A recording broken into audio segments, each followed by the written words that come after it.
How do quadcopter drones stay perfectly still in the air? Today, we will learn about the four main forces and how the drone moves. First, we define the forces, and then we see how differential thrust allows movement. The four forces of flight are lift, weight, thrust, and drag. Lift is the upward push created by the spinning propellers.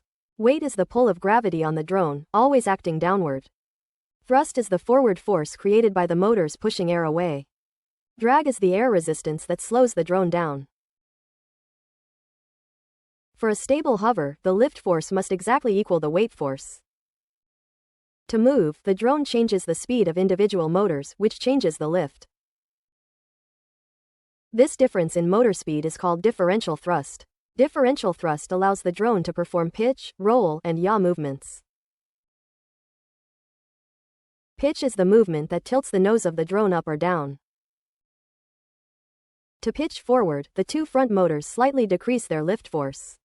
Less lift on the front causes the nose to tilt down, directing the overall thrust forward. Roll is the side-to-side tilting movement, like tipping over one side. Building on that idea, rolling uses opposing changes in motor speed side to side. For example, we see a roll to the left when the left motors slow down. Now consider a worked example for achieving roll to the right.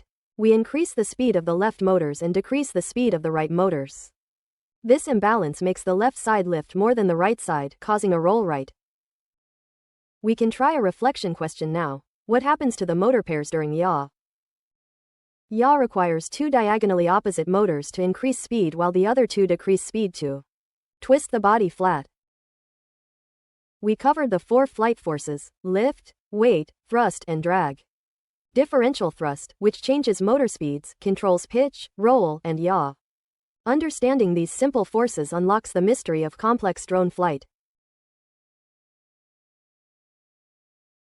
Generate your own educational videos for free at eduvids.vercel.app.